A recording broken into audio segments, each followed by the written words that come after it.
No dia 18 de setembro, véspera da Santa Aparição da Santa Virgem, eu estava sozinha, como de costume, cuidando das 4 vacas de meus senhores. Por volta das 11 horas da manhã, vi chegar perto de mim um garotinho. Assustei-me ao vê-lo, pois achava que todo mundo devia saber que fugia de qualquer espécie de companhia. Esse menino aproximou-se de mim e disse: "Menina, vim ficar contigo. Também sou de Cor." Ouvindo isso, minha natural maldade logo se fez sentir, e dando alguns passos para trás, disse-lhe: "Não quero companhia, quero ficar sozinha." Depois me afastei, mas o garoto seguia-me, dizendo: Deixa eu ficar contigo. Meu senhor disse para eu vir cuidar das minhas vacas junto com as tuas. Eu sou de Cor." Afastei-me dele, fazendo-lhe sinais de que não queria companhia, e depois de me ter afastado, sentei-me na relva. Ali tinha minhas conversas com as florezinhas do bom Deus. Um pouco depois, olhei para trás e encontrei Maximin sentado bem perto de mim. Ele disse-me logo: "Fica comigo, vou me comportar." Mas minha maldade natural não queria aceitar. Levantei-me com precipitação e fugi para um pouco mais longe, sem dizer nada, e voltei a brincar com as flores do bom Deus. Um instante depois, Maximin estava lá de novo, dizendo-me que iria se comportar, que não falaria nada, que se aborreceria se ficasse sozinho, e que seu senhor tinha o enviado para junto de mim, etc. Desta vez tive piedade e fiz-lhe sinal para que sentasse, e continuei com as florezinhas do bom Deus. Maximin não demorou a romper o silêncio e começou a rir. Pensei que zombava de mim. Olhei para ele que me disse: "Vamos brincar, vamos fazer um jogo." Não respondi nada, pois era tão ignorante que não sabia nada de jogos, pois estava sempre sozinha. Brincava sozinha com as flores, e Maximin, aproximando-se mais de mim, só fazia rir, dizendo-me que as flores não tinham orelhas para me ouvir e que devíamos brincar juntos. Mas eu não tinha nenhuma inclinação para o jogo que ele propunha. Entretanto, comecei a falar com ele, e ele me disse que os 10 dias que deveria passar com seu senhor terminariam depressa, e que em seguida voltaria a Cor para junto de seu pai, etc. Enquanto ele falava, o sino da salete tocou. Era o Ângelus. Fiz sinal para Maximin elevar sua alma a Deus. Ele descobriu a cabeça e guardou um momento de silêncio. Em seguida eu lhe disse: "Quer almoçar?" "Sim", respondeu. "Vamos." Sentamos.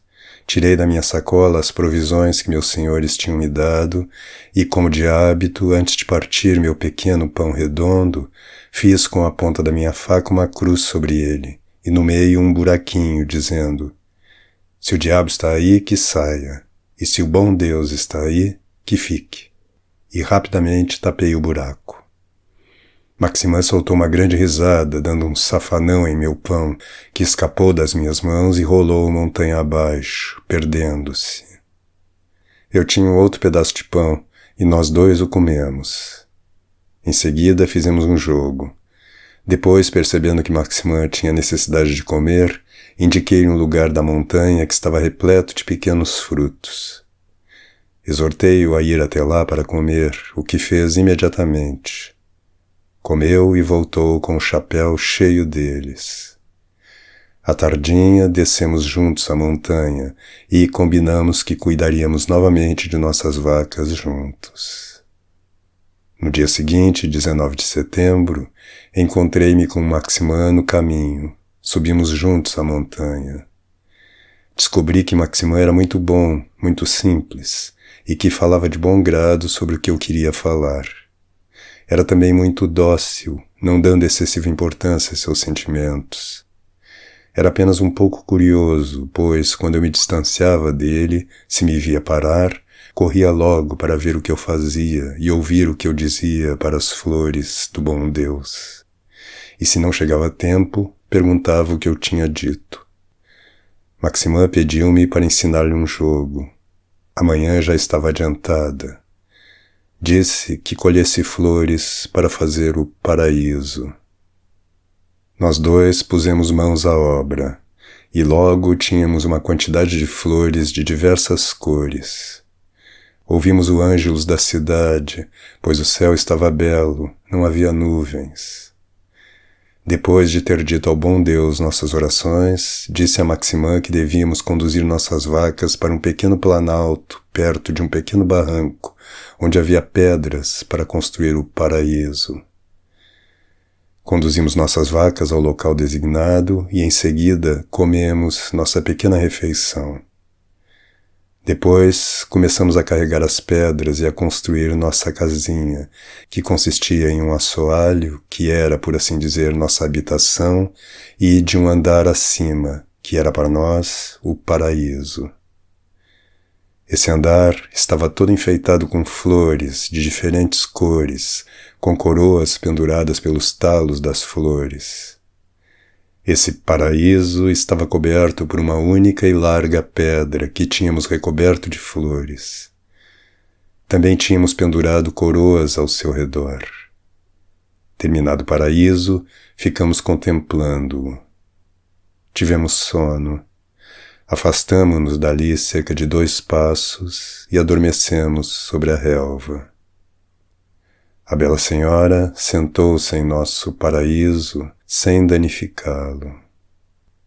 Ao despertar e não avistando nossas vacas, chamei Maximã e subi o pequeno montinho.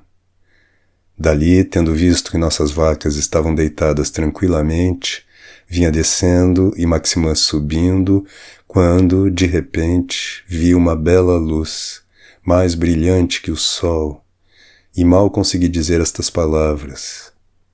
Maximã, estás vendo ali? Ah, meu Deus! Ao mesmo tempo, deixei cair o cajado que tinha nas mãos. Não sei o que se passava em mim de delicioso nesse momento, mas me sentia atraída, sentia um grande respeito, cheio de amor, e meu coração queria correr mais rápido que eu. Olhei com muita força essa luz que estava imóvel, e como se ela fosse se abrindo, percebi uma outra luz, bem mais brilhante, e que estava em movimento. E nessa luz uma belíssima senhora sentada em nosso paraíso, tendo a cabeça entre as mãos. A bela senhora levantou-se, cruzou os braços sobre o peito enquanto nos olhava e disse: Venham, meus filhos, não tenham medo. Estou aqui para anunciar-lhes uma grande novidade. Essas doces e suaves palavras fizeram-me voar até ela, e meu coração queria unir-se a ela para sempre. Tendo chegado bem junto à bela senhora, diante dela, à sua direita, ela começa o discurso, e lágrimas começam também a brotar de seus belos olhos. Se meu povo não quer se submeter, sou forçado a deixar cair a mão de meu filho. Ela é tão forte e pesada que não posso mais retê-la. Há quanto tempo sofro por vocês? Se quero que meu filho não os abandone, sou obrigada a suplicá-lo incessantemente. E vocês nem se importam com isso. Por mais que rezem, por mais que façam, jamais poderão recompensar a aflição que tenho sofrido por vocês. Dei-lhes 6 dias para trabalhar e reservei-me o 7º, e não me querem concedê-lo. É o que faz pesar tanto o braço de meu filho. Os carroceiros não sabem falar sem usar o nome de meu filho.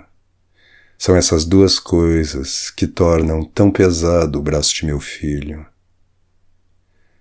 Se a colheita se estraga, é somente por causa de vocês. Eu mostrei-lhes isso no ano passado com as batatas e vocês não deram importância. Ao contrário, quando viram os estragos, blasfemaram e usaram o nome de meu filho. Elas continuarão a estragar. E no Natal não sobrará nenhuma. Se vocês têm trigo, não devem semeá-lo. Tudo que semearem, os animais comerão, e o que sobrar se desfará em poeira quando colherem. Virá uma grande fome. Antes que a fome venha, as crianças com menos de 7 anos sofrerão um tremor e morrerão nos braços dos seus. Os outros farão penitência pela fome. As nozes ficarão imprestáveis. As uvas apodrecerão. Aqui a bela senhora que me arrebatava permaneceu um momento em silêncio. Vi, entretanto, que continuava a mover graciosamente seus amáveis lábios, como se falasse. Maximin recebia então seu segredo. Depois, dirigindo-se a mim, a Santíssima Virgem falou-me e deu-me um segredo em francês. Em seguida, a Santa Virgem me deu, também em francês, a regra de uma nova ordem religiosa. Depois de me ter dado a regra dessa nova ordem religiosa, a Santa Virgem retomou seu discurso assim: se eles se converterem, as pedras e as rochas serão transformadas em trigo, e as batatas germinarão pelos campos. Fazem bem as suas orações, meus filhos? Ambos respondemos: ah, não, senhora, não muito. Ah, meus filhos, é preciso fazê-las, à noite e pela manhã. Quando não puderem fazer melhor, rezem ao menos um Pater e uma Ave Maria. E, quando tiverem mais tempo e puderem fazer melhor, rezem-nos por mais tempo. Somente algumas mulheres um pouco mais velhas vão à missa. Os outros trabalham aos domingos durante todo o verão. E no inverno, quando não sabem o que fazer, vão à missa somente para zombar da religião. Na quaresma, vão ao açougue como cães. Vocês já viram o trigo estragado, meus filhos? Nós dois respondemos: ah, não, senhora. A Santa Virgem dirigiu-se a Maximin: mas tu, meu filho, tu o viste uma vez, perto de Coin, com teu pai. O dono da fazenda disse a teu pai: venha ver como meu trigo se esfarela. E vocês foram. Teu pai pegou 2 ou 3 espigas na mão, apertou-as e elas se desfizeram em pó. Depois, ao retornarem, quando estavam a pouco mais de 1 hora de Cor, teu pai deu-te um pedaço de pão, dizendo: toma, meu filho, come este ano, pois não sei quem comerá no próximo ano se o trigo se esfarelar como aquele. Maximin respondeu: é mesmo, senhora, não me lembrava disso. A Santíssima Virgem terminou seu discurso em francês. Pois bem, meus filhos, vocês transmitirão isto a todo o meu povo. A belíssima senhora atravessou o regato, e a 2 passos do regato, sem voltar-se para nós, que a seguíamos, porque nos atraía com seu brilho e mais ainda com sua bondade, que me deslumbrava, que parecia derreter meu coração, disse-nos mais uma vez: pois bem, meus filhos, vocês transmitirão isto a todo o meu povo. Depois, continuou a caminhar até o lugar em que eu tinha subido para ver onde estavam minhas vacas. Seus pés apenas tocavam o topo da grama, sem amassá-la. Ao chegar sobre a pequena elevação, a bela senhora parou, e logo me coloquei na frente dela, para olhá-la muito bem e para saber que caminho queria que tomássemos. Pois quanto a mim, já o tinha esquecido, e também as minhas vacas e os senhores para quem trabalhava. Estava unida para sempre e sem condições a minha senhora. Sim, não queria jamais, jamais deixá-la. Eu a seguia de todo o coração e na disposição de servi-la enquanto vivesse. Com minha senhora, acho que tinha esquecido o paraíso. Não tinha outro pensamento senão o de bem servi-la em tudo. E pensava que poderia fazer tudo o que me ordenasse, pois parecia-me que ela tinha muito poder. Olhava-me com uma terna bondade que me atraía para si. Quisera, com os olhos fechados, lançar-me em seus braços. Não me deu tempo para fazê-lo. Elevou-se insensivelmente da terra a uma altura de aproximadamente 1 metro e pouco, e, permanecendo assim suspensa no ar, por um curto instante, minha bela senhora olhou para o céu, depois para a terra à sua direita e à sua esquerda, depois me olhou com olhos tão doces, tão amáveis e tão bons, que senti que me atraía para seu interior e que meu coração abria-se para o seu.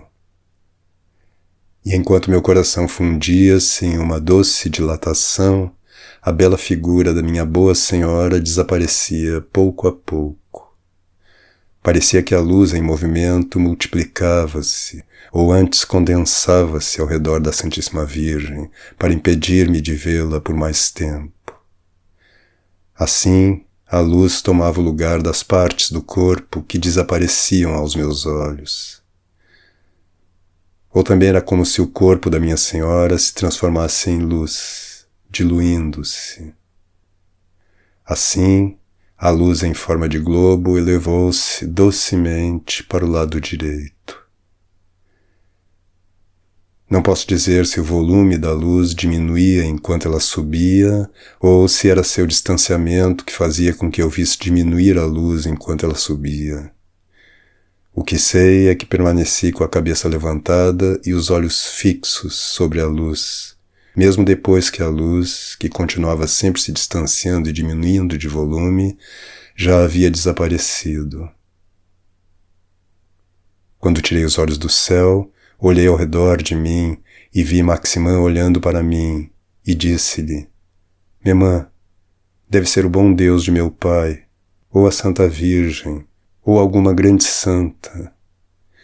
E Maximã, lançando a mão ao ar, disse: Ah, se eu soubesse!